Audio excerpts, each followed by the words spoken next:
Bismillahirrahmanirrahim. Assalamualaikum warahmatullahi wabarakatuh. Waalaikumsalam warahmatullahi wabarakatuh. Pada siang hari ini kita akan praktikum tentang osiloskop. Yang praktikum pada siang hari ini yang offline adalah kelompok 5 dengan anggota yang pertama adalah Saya Eko Rahmadina Sirait dengan NIM 0321000023.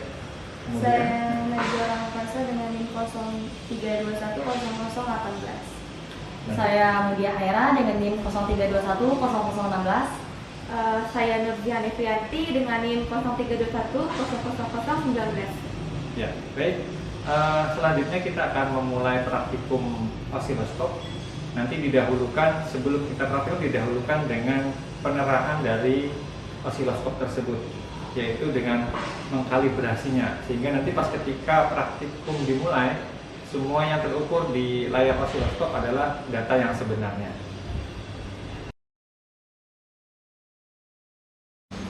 Assalamualaikum warahmatullahi wabarakatuh. Halo teman-teman semuanya. Pada siang hari ini kami akan melakukan praktikum osiloskop. Sebelum melakukan praktikum, saya akan memperkenalkan alat-alat yang akan digunakan. Yang pertama ada multimeter.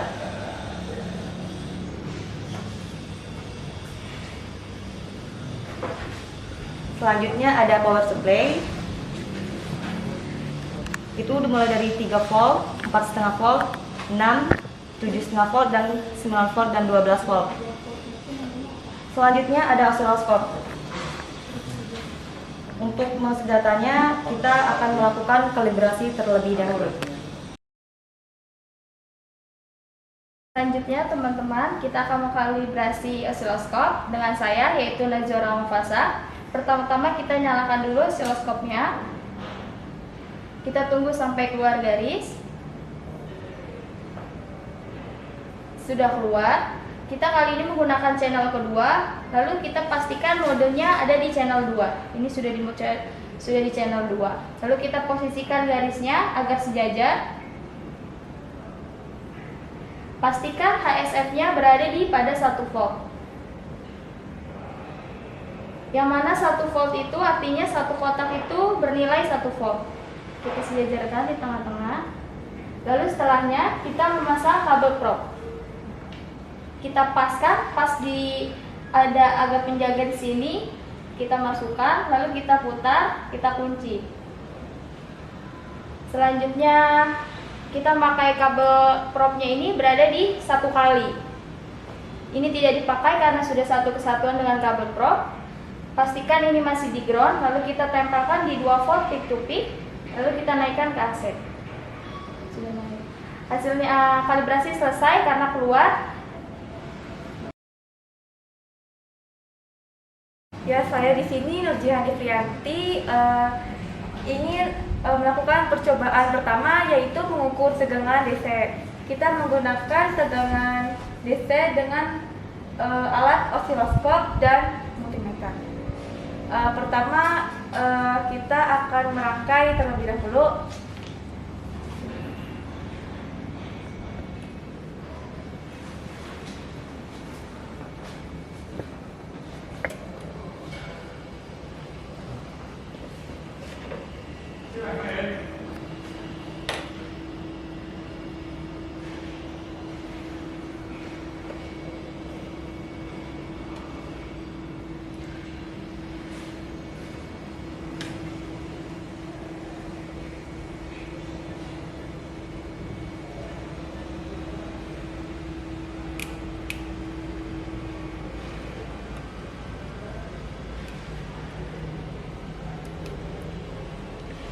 Seperti ini rangkaiannya.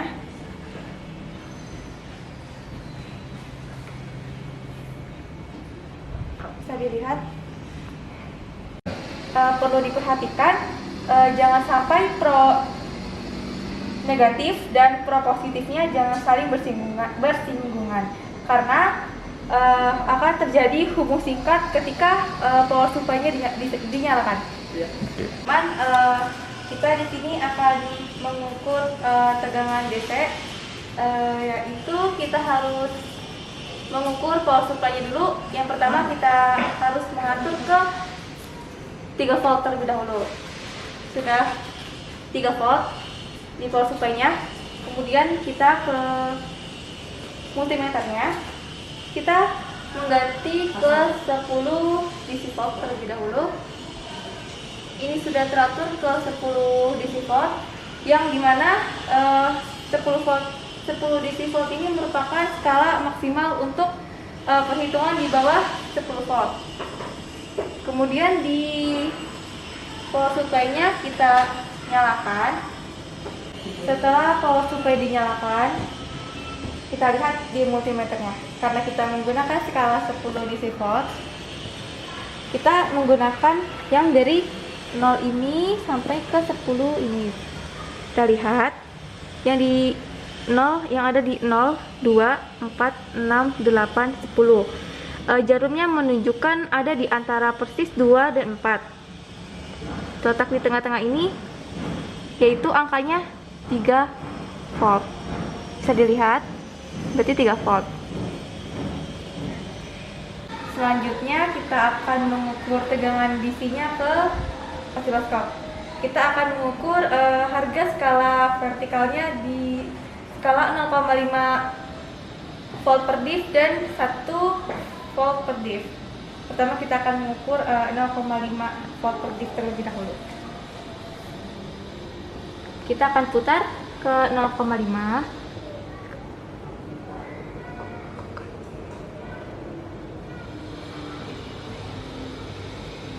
Kita atur posisinya terlebih dahulu di garis paling bawah. Kemudian groundnya, skalanya dari ground kita pindahkan ke DC. Terlihat dari nolnya paling bawah ke garis ini ada 1, 2, 3, 4, 5, 6, yaitu 6 kotak. Cara perhitungannya yaitu jumlah kotak dikalikan dengan volt per div, di mana dua kotak ini sama dengan 1, karena satu kotaknya itu 0,5. Jadi hasilnya 6 kotak dikalikan dengan 0,5 volt per div, yaitu 3 volt. Sudah. Kemudian kita akan mengukurnya ke, kita ganti dulu ke ground. Selanjutnya kita akan mengukur harga skala vertikalnya ke 1 volt per div. Kita atur dulu. Sudah berada di 1. Kemudian atur posisinya. Berada di sini. Kemudian kita pindahkan dari ground ke DC. Terlihat garisnya berada di sini. Kemudian kita hitung ada berapa kotak. Ada 1, 2, 3. Ada 3 kotak, di mana satu kotaknya ini terdiri, skalanya itu 1 volt. Bisa kita hitung bahwa 3 kotak ini dikalikan dengan 1 volt per div, yaitu hasilnya 3 volt.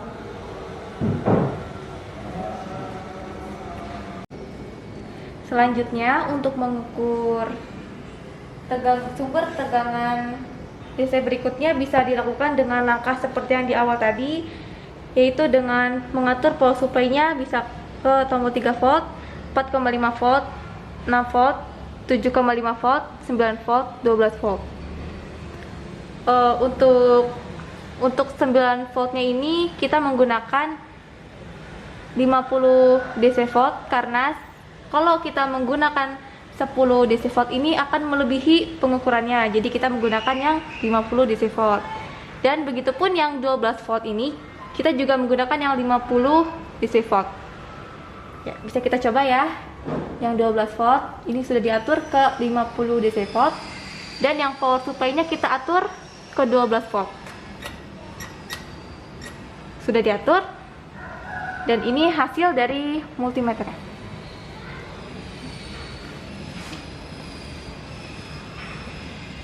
Bisa dilihat.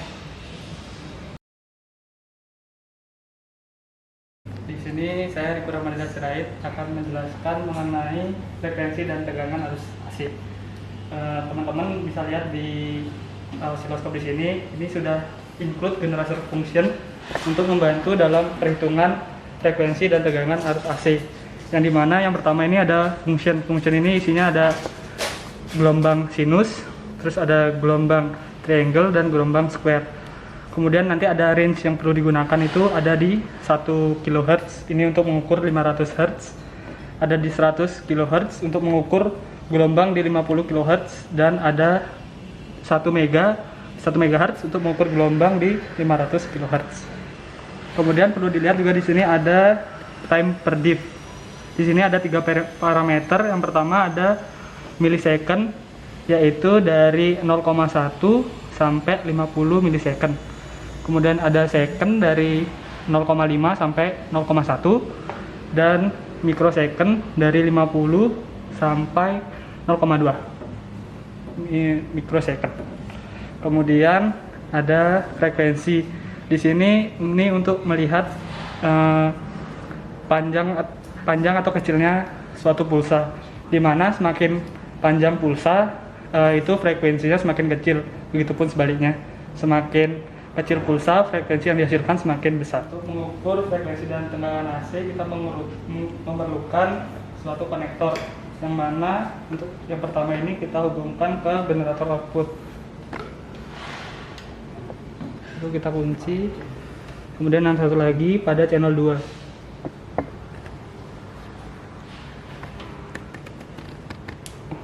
Terus perlu diingat teman-teman, ini harus di ground terlebih dahulu.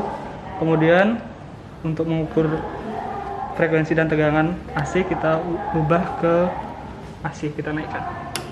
Nah, dapat dilihat di layar ini merupakan gelombang sinus. Dan sekarang kita bisa untuk mulai menghitung. Yang pertama dari buku data sheetnya kita perlu menghitung dari 500 Hz. 500 Hz itu kita perlu men-setting pada range generator function di 1 kHz. Kemudian untuk time per diff-nya kita menggunakan 1 millisecond. Kemudian untuk mengaturnya kita atur di frekuensi terlebih dahulu.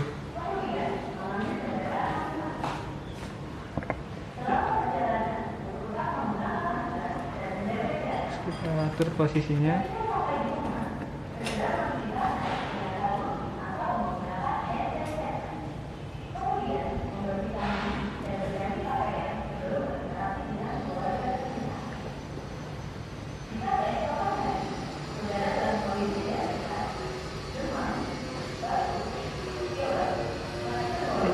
Dapat dilihat di sini puncak gelombang ada di kotak pertama dan lembah di kotak kedua.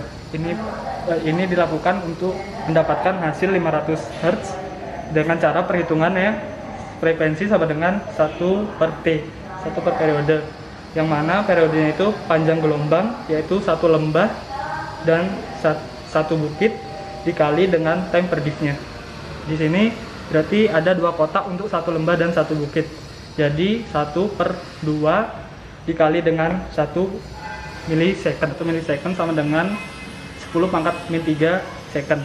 Jadi 1 per 2 dikali 10 pangkat min 3. Kemudian 10 pangkat min 3 dibawa ke atas menjadi 10 pangkat 3 dibagi 2.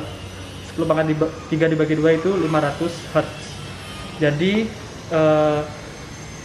perhitungan ini benar adanya atau selaras dengan frekuensi yang dibutuhkan, yaitu 500 Hz.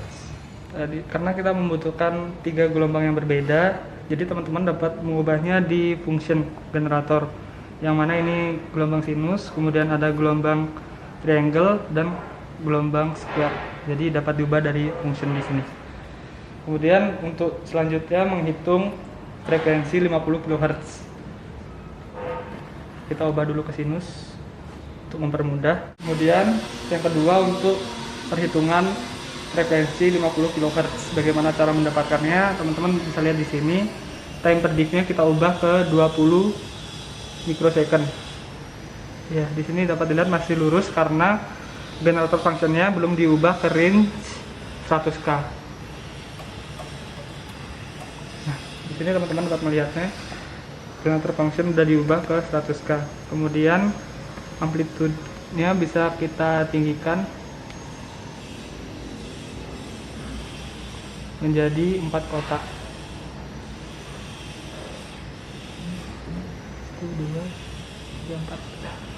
Udah 4 kotak baru kita rapikan menjadi satu lembah dan satu puncaknya di satu kotak untuk mempermudah perhitungan.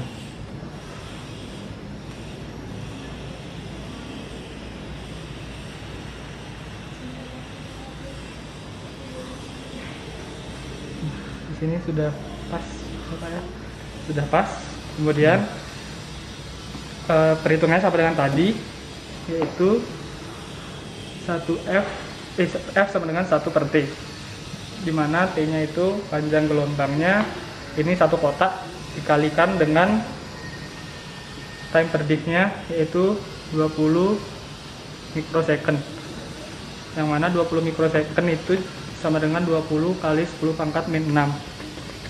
Kemudian 10 pangkat min 6 nya dikalikan dengan 0 jadi 10 pangkat 5, 10 pangkat min 5. 10 pangkat min 5 dibawa ke atas menjadi 10 pangkat 5 dibagi dengan 2. 10 pangkat 5 dibagi dengan 2 itu menjadi 50.000 Hz, yang mana kita membutuhkan ke kilohertz, jadi dibagi dengan 10 pangkat min 3 menjadi 50 kHz. Terdapat perbedaan antara perhitungan HSP pada gelombang 500 Hz dan 50 kHz. Yang 500 Hz itu HSP-nya tadi karena 2 kotak dikali dengan 1 milisecond, jadi HSP-nya itu 2. Kemudian sedangkan yang ini HSP-nya ini ada 4 kotak secara vertikal, jadi 4 dikalikan dengan 20 mikrosecond jadi 40 mikrosecond.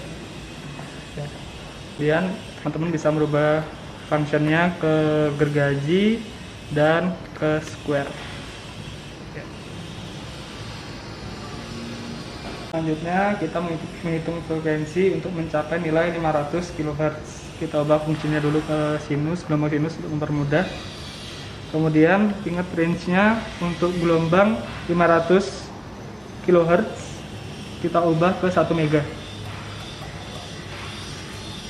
Nah, kemudian time per diff-nya kita ubah ke 2 mikrosecond. Ya. Ini sudah 2. Kemudian ini kita rapikan lagi agar satu kotak itu nilainya ada puncak dan gelombang.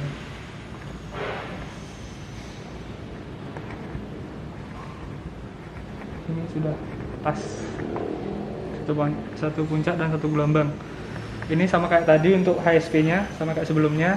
Ada 4 kotak vertikal dikalikan dengan 2 mikrosecond, jadinya dengan totalnya HSP-nya itu 8. Kemudian untuk perhitungan frekuensi tadi, jadi 1F sama dengan 1 per T. T-nya itu ada 1 kotak, jadi 1 per 2 mikrosecond. 1 per 2 dikali 10 pangkat min 6. Kemudian 10 pangkat min 6 bawa ke atas, jadi 10 pangkat 6 per 2. 10 pangkat 6 per 2 itu 500.000 Hz. Kita ubah ke kilohertz jadi 500 kHz. Kemudian sama kayak sebelumnya, untuk fungsinya teman-teman bisa pilih ke triangle maupun square. Sekian dari saya, terima kasih. Teman-teman, selanjutnya saya akan menjelaskan untuk perhitungan beda fase. Beda fase di sini kita membutuhkan breadboard, kemudian ada kapasitor dan resistor. Untuk yang pertama, resistor yang kita gunakan itu senilai 4,7 kilo ohm. Dapat dilihat dari gram warnanya. Yang pertama itu kuning, ungu, dan merah. Kuning itu 4, ungu itu 7, dan merah itu 10 pangkat 2. Jadi 4,7 kilo ohm. Kemudian untuk mulai menghitung beda fase, kita melakukan perangkaian terlebih dahulu. Yang pertama, kita gunakan prop ini untuk ditancapkan ke generator output.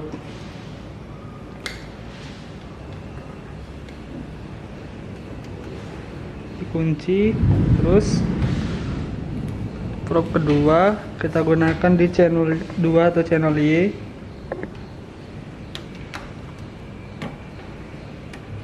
Kemudian prop ketiga kita gunakan di channel 1 atau X. Begitu.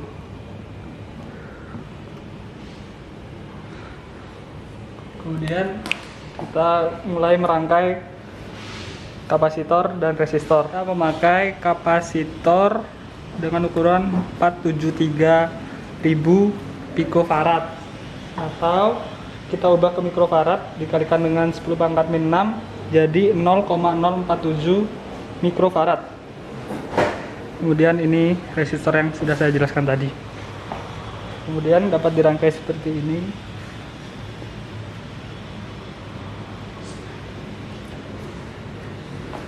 Untuk resistornya harus sejajar dengan kapasitor.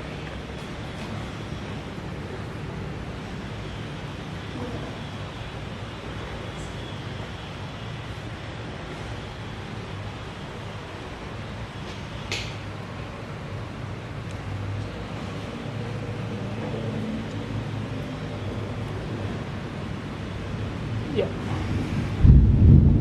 Terus prop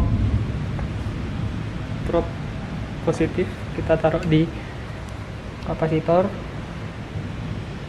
dan prop negatif kita taruh di resistor.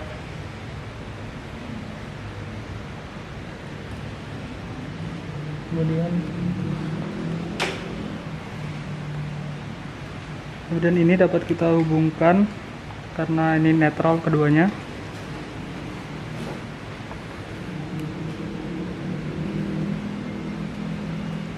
Ya. Kemudian untuk yang di channel 2Y kita hubungkan ke kapasitor.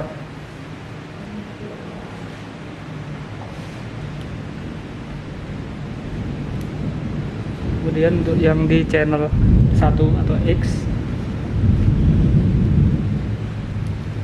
kita hubungkan ke kapasitor dengan kaki di sebelah kanan, kaki kapasitor sebelah kanan. Rangkaiannya seperti ini. Kemudian kita lihat di osiloskop. Untuk melihat beda fase, kedua channel harus ke arus AC.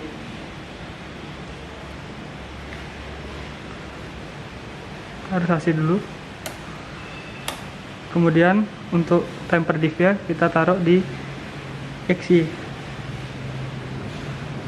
Nah, dapat dilihat di layar. Ini dapat kita mulai untuk perhitungan beda fasenya. Terus diingat untuk volt pada channel 1 dan channel 2 itu harus sama. Setelah melakukan perangkaian, kita dapat menghitung beda fase dari gambar interferensi dua gelombang sinus. Yang pertama ada pitch to pitch, nilainya 19. Selanjutnya ada mid to mid, nilainya 4.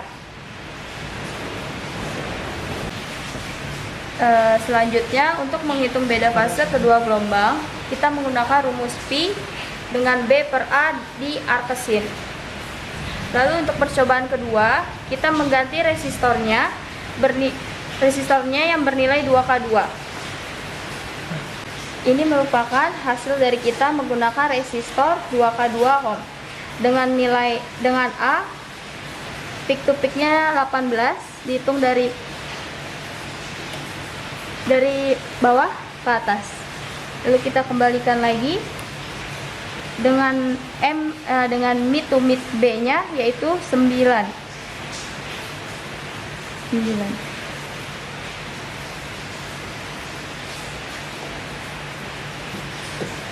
Ini rangkaian yang sudah diganti dengan 2K2. Terus kita mencari beda beda fase sama menggunakan rumus Pi B per A di artesin.